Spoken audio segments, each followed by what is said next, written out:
Hello and welcome everyone to another edition of the Playbook for Performance podcast. I'm your host, Shauna Corden, and our mission is to make work fun again. So, part of making work fun again has to do with building our personal resilience. As you've heard me say in our previous podcasts, that there are three things that really determine a successful change effort.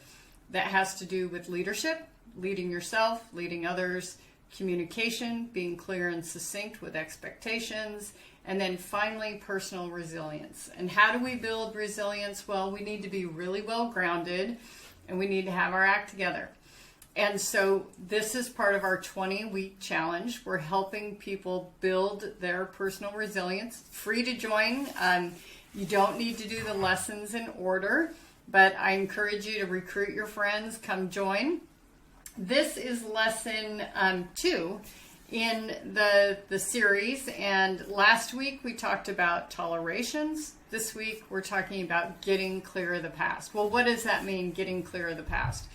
Well, it's really this idea that sometimes we have things that are anchoring us, slowing us down, acting as a burden when we really don't need that extra baggage.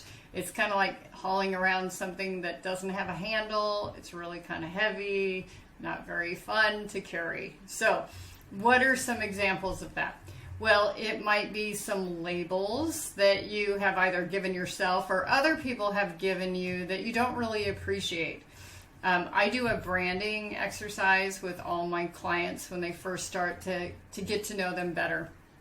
And in that process, it helps me understand what their values are, but also a little bit about how they see themselves in the world.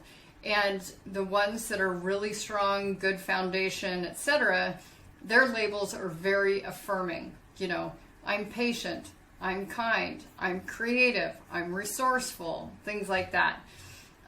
But when other people label us and we absorb it and take it as truth, it could be things like, I'm impatient, I can be rude, I can be frustrating to work with, I'm a jerk, whatever that might be. And these things are not particularly helpful. Now, if we embraced these items and we said, hey, I'm really working on this. I mean, I have this reputation as the jerk whisperer, that I can help, kind of sand off those rough edges for leaders. And I appreciate that label. It's kind of fun.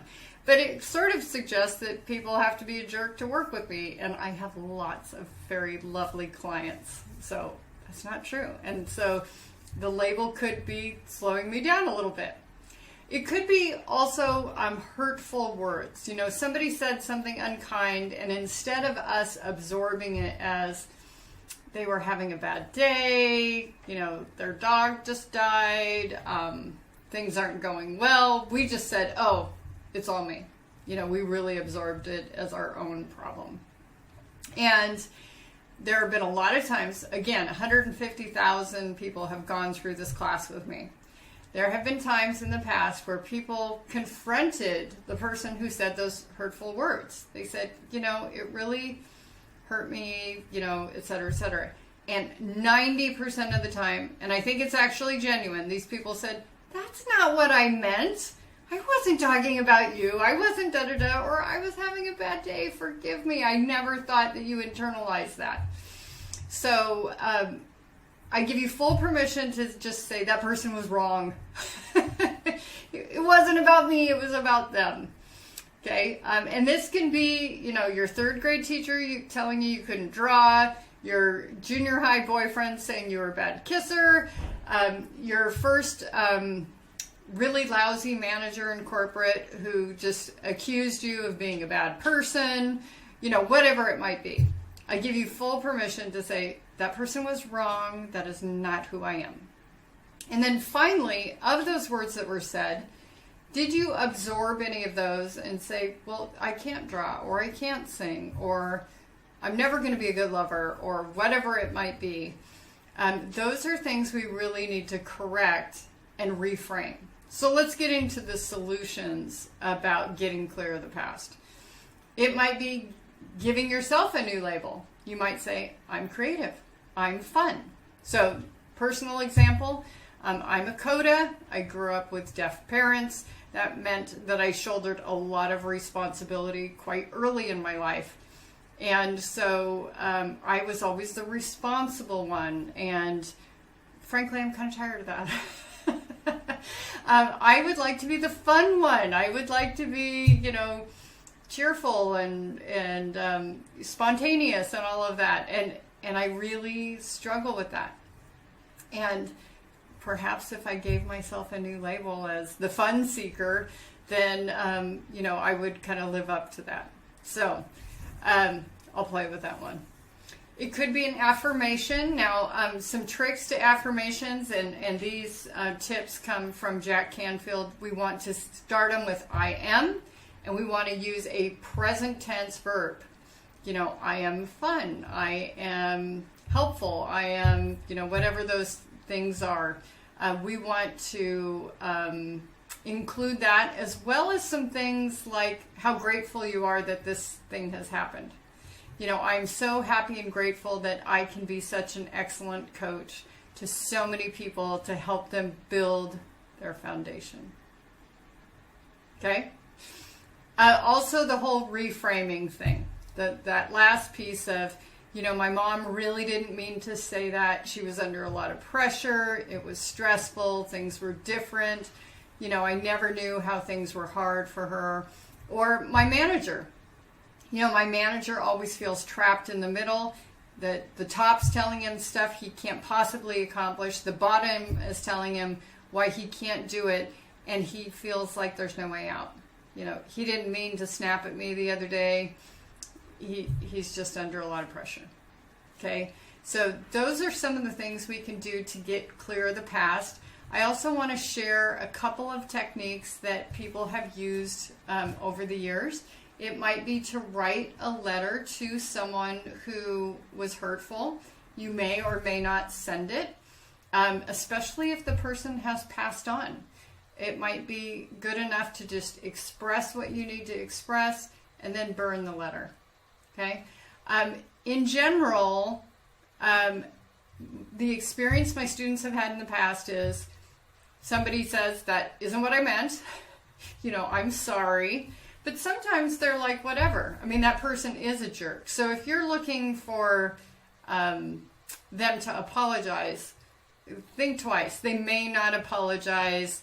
And do you really want to reconnect with them? So I would consider those things before you reached out. So when it comes to homework this week, what is the baggage that you have and what's your goal for the week? Is your goal to write 3 letters? Is your goal to come up with a new label for yourself? How do you want to let this go? Now, as I mentioned in our earlier podcast about the challenge, you have a goal for each week. And you might be carrying over tolerations from last week that you're getting rid of, and you're still just going to do 5 more tolerations that week. That's fine. But we still want you to do the homework about listing the baggage so you can decide what to do with it. Are you going to delete it? Are you going to deal with it? How do you want to handle that? Okay. Don't forget, whatever your goal is this week, you want to reward. Again, make sure it reinforces what you're doing. So if your goal is to declutter your house, don't go out and buy more stuff. If your goal is to lose weight, don't reward yourself with chocolate cake. If your goal is to be more professional and more respected at work, don't karaoke at break time.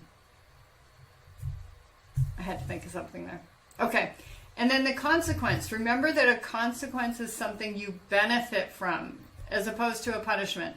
And so great consequences include tidying up, clearing out that drawer, deleting digital files, doing updates that you need to do, things like that.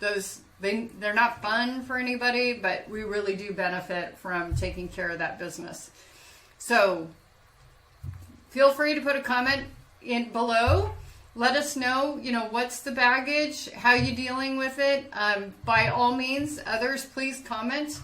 If you had a technique that worked for you, it's very likely that that technique is going to work with others. And if you have a question, you can put it in the comments, or you can email us at podcast@shawnacorden.com, and we're happy to share some solutions in the upcoming podcast to address those. Don't forget, rising tide lifts all boats. Encourage your friends, your coworkers to join the challenge. No need to share what your answers are with your friends, but do celebrate together. Do give each other positive reinforcement. And don't forget the original theme sheet to sort of plan your challenge and what you're going to do for your rewards and consequences. That can all be found at the link below, or Michelle will take care of all of that for you. So don't forget to like and subscribe. If you need help, send a message to podcast@shawnacorden.com. Next week in the challenge, we're going to be talking about 10 daily habits. So these first 2 lessons, we're getting rid of stuff that kind of drains us. Next week, we're going to be talking about what are all the cool things I can do that will build myself up. So don't miss next week. See you then. Take care.